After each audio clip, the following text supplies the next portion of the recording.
When a lost World War II submarine was finally discovered, experts looked inside and screamed in horror. It had been 75 years. Yet they couldn't believe what their eyes saw in a submarine that had been lost for so long. The murky depths of the East China Sea churned silently, concealing secrets that had lain dormant for over 7 decades.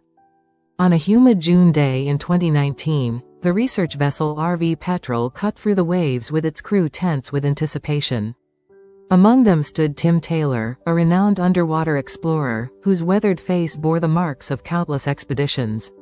His eyes, sharp and focused, scanned the horizon as if trying to peer through the ocean's veil. "We're approaching the coordinates," called out Drive, Sarah Chen, the team's lead marine archaeologist. Her voice trembled slightly, betraying the gravity of the moment. Taylor nodded, his jaw setting with determination. "Prepare to launch the AUV," he ordered, referring to the autonomous underwater vehicle that would be their eyes beneath the waves. As the crew bustled about, preparing the high-tech submersible, Taylor's mind wandered to the events that had led them here. It had been a long and winding road, filled with false starts and dead ends. But now, armed with new information and cutting-edge technology, they stood on the precipice of solving one of World War II's enduring mysteries. The AUV slipped into the water with barely a splash, its sleek form disappearing beneath the surface. On board the Petrel, all eyes were glued to the monitors displaying the vehicle's feed. Hours ticked by, and the tension in the air grew thicker with each passing minute.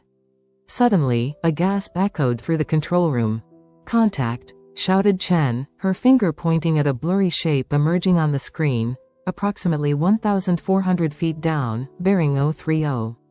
Taylor leaned in, his heart pounding, as the image sharpened. The unmistakable silhouette of a submarine materialized. "My God," he whispered. "We found her." The USS Grayback, missing for 75 years, had finally been located. But as the AUV circled the wreck, capturing high-resolution images, the initial emotion gave way to a creeping sense of dread. Something was wrong, terribly wrong. "Tim," Chen called out, her voice quavering. "You need to see this." Taylor made his way to her station, his brow furrowing as he examined the footage. The Grayback's hull was largely intact, a testament to the quality of her construction. But near the conning tower, a massive jagged hole gaped open like a wound. As the reality of their discovery sank in, Taylor's mind reeled back to the beginning of this journey. The Lost 52 Project, an organization dedicated to finding the 52 U.S. submarines lost during World War II, had funded the salvage operation. It was more than just a search for sunken vessels, it was a mission to bring closure to families who had waited decades for answers. The story of the USS Grayback, like so many others, was a tale of valor, sacrifice, and the cruel uncertainties of war. A return to the days when the Grayback was more than just a name on a memorial was needed to understand what was on the seafloor. The story began on April 3, 1940, in the bustling shipyards of Groton, Connecticut. The Electric Boat Company, a venerable institution with a proud history of submarine construction, laid down the keel of what would become the USS Grayback. She was to be one of 12 Tamber-class submarines, designed to be the most advanced underwater vessels of their time. As World War II raged across Europe, the United States prepared for the possibility of entering the conflict. The Grayback, designated SS-208, was part of this preparation. On January 31, 1941, she slid into the waters of the Thames River, christened by Mrs. Wilson Brown, wife of Rear Admiral Wilson Brown. 5 months later, on June 30, the Grayback was commissioned into the United States Navy under the command of Lieutenant William A. Saunders. For the next several months, the Grayback and her crew underwent rigorous training and shakedown cruises in the waters off Long Island Sound. Little did they know that their skills would soon be put to the ultimate test. The Japanese attack on Pearl Harbor on December 7, 1941, thrust America into the war. By February 1942, the Grayback was steaming towards Pearl Harbor, ready to join the fight in the Pacific Theater. Over the next 2 years, the Grayback would earn a reputation as one of the most successful submarines in the U.S. Navy. She completed multiple patrols under the command of Lieutenant Commander John Anderson Moore, sinking numerous enemy vessels and playing a critical role in the Allied war effort. But it was the Grayback's 10th patrol that would etch her name into the annals of naval history. On January 28, 1944, under the command of Lieutenant Commander John Adrian Moore, the Grayback departed Pearl Harbor for what would be her final mission. For nearly a month, the submarine prowled the waters of the East China Sea, striking fear into the hearts of Japanese sailors. On February 24, she reported sinking 2 cargo ships. A day later, another message crackled through the airwaves. The Grayback had damaged a Japanese troop transport and sunk a tanker. These would be the last words ever heard from the valiant crew of the Grayback. Days turned into weeks, and the submarine failed to return to its scheduled rendezvous at Midway Atoll. On March 30, 1944, the U.S. Navy reluctantly declared the USS Grayback lost at sea, along with her entire crew of 80 men. For the families of these 80 sailors, life became an endless vigil. Mothers, fathers, wives, and children clung to hope, praying for a miracle that would bring their loved ones home. But as the years passed, hope faded, replaced by a gnawing uncertainty that would haunt generations. One such family was that of Raymond Parks, a young sailor from Ohio who had joined the Navy with dreams of adventure and serving his country. His niece, Gloria Harry, grew up hearing stories of her uncle's bravery and sacrifice. "He was always larger than life in our family stories," Harry would later recall. But there was always this sadness, this void that his disappearance left behind. For decades, the fate of the Grayback remained a mystery. The U.S. Navy's historical records placed the submarine's final resting place about 100 miles southeast of Okinawa, based on Japanese war records. But despite numerous searches, no trace of the Grayback was ever found. Then, in 2018, a breakthrough came from an unexpected source. Yutaka Iwasaki, a Japanese researcher, made a startling discovery while combing through the files of the Imperial Japanese Navy base at Sasebo. He found that a single digit in the latitude and longitude of a reported submarine sinking had been mistranslated decades earlier. This error, seemingly insignificant, had thrown off all previous search efforts by nearly 100 miles. Armed with this new information, Tim Taylor and his team at the Lost 52 Project set out to solve the mystery once and for all. The Lost 52 Project, dedicated to locating the 52 U.S. submarines lost during World War II, represented the culmination of Taylor's lifelong passion for undersea exploration and his deep respect for naval history.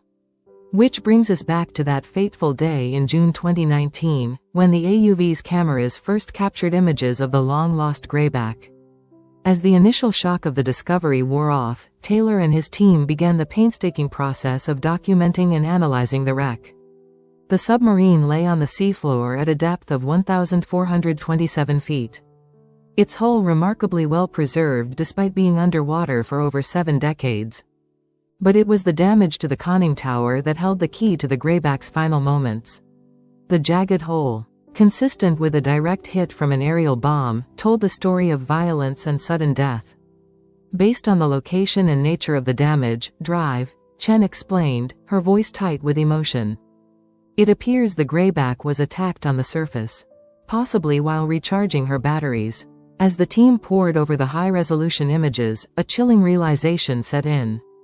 The force of the explosion had torn open the pressure hull, exposing the submarine's interior to the crushing depths. The experts screamed in horror. There, frozen in time, were the remains of the Grayback's crew. "Oh God," whispered Taylor, his face ashen. They never had a chance. The images revealed a scene of unimaginable horror. Bodies, now little more than skeletons, were still at their stations. Some were clustered near the escape hatches, a testament to their desperate, futile attempts to survive. Others remained at their posts, loyal to the end. For Taylor and his team, trained to maintain professional detachment, the sight was overwhelming. These were not just historical artifacts or archaeological specimens. They were men, sons, brothers, husbands, and fathers, whose lives had been cut tragically short. "We need to contact the Navy immediately," Taylor said, his voice hoarse. Then we must decide how to inform the families. The USS Grayback's discovery sent shockwaves through the naval community and the families of the lost submariners. For many, it brought a bittersweet mix of closure and renewed grief. Gloria Harry, upon learning of the discovery, experienced a whirlwind of emotions. After all these years, she said, tears streaming down her face. To finally know what happened to Uncle Raymond and the others, it's overwhelming. In the weeks that followed, the U.S. Navy confirmed the discovery, and a solemn ceremony was held at sea to honor the crew of the USS Grayback, slowly sinking toward the submarine far below. For some, it was the closure they'd been seeking for a lifetime. For others, it reopened old wounds, bringing back the raw pain of loss. The discovery of the Grayback also sparked renewed interest in the Lost 52 project and efforts to locate the remaining missing submarines. Historians, naval veterans, and family members alike praised the discovery, seeing it as a way to ensure that the sacrifices of previous generations were not forgotten. Each sunken vessel, they said, was a time capsule, preserving a moment in history. The Grayback's wreck, in particular, provided valuable insight into the realities of submarine warfare in the Pacific and the experiences of the men who fought and died in those underwater battles. For the families of the Grayback's crew, the discovery opened new avenues for connection and healing. Online support groups and memorials sprang up, bringing together descendants who shared a common bond of loss and newfound closure. The U.S. Navy announced plans for a permanent memorial at the National Museum of the U.S. Navy in Washington, D.C., dedicated to the Grayback and her crew. It would stand as a testament to their bravery and sacrifice and serve as a reminder of the enduring cost of freedom. With time, Gloria Harry found herself at the center of this community. It's like we've all suddenly become part of an extended family, she said. We're united by our shared history and the sacrifice of our loved ones. It's a bittersweet feeling, but there's comfort in knowing we're not alone. The U.S. Navy, recognizing the historical and emotional significance of the discovery, launched a project to create a comprehensive memorial for the USS Grayback and her crew. Plans were drawn up for a permanent exhibit at the National Museum of the U.S. Navy in Washington, D.C., featuring artifacts recovered from the seafloor, personal effects of the crew, and interactive displays telling the submarine's story. Tim Taylor and his team at the Lost 52 project continued their work, buoyed by the Grayback discovery's success. There are still so many vessels out there, so many families waiting for answers, Taylor said. Each discovery is a challenge. But it's also an opportunity to honor these heroes and ensure their sacrifices are never forgotten. As the years pass, the story of the USS Grayback serves as a powerful reminder of the enduring impact of war and the importance of remembrance. It illustrates the bravery of those who served beneath the waves and the relentless pursuit of truth by those who followed. For the 80 souls of the Grayback, eternal patrol has ended. They now rest in their ocean grave, known and honored. Their story, lost for so long beneath the waves, will be told for generations to come, a legacy of courage, sacrifice, and the enduring bonds of family and nation. In the quiet depths of the East China Sea, the USS Grayback stands silently, a monument to the cost of war and the power of memory. On the surface, a new generation keeps watch, committed to uncovering the stories of the past and honoring those who gave all in service to their country. The discovery of the USS Grayback is more than just a footnote in naval history, it is a bridge across time, connecting past and present, reminding us of the human stories behind every statistic, every battle, and every sacrifice. As long as there are those who remember, who seek, and who honor, the legacy of the Grayback and her brave crew will never truly be lost. Have you ever found peace after years of not knowing or helped someone else find that kind of peace?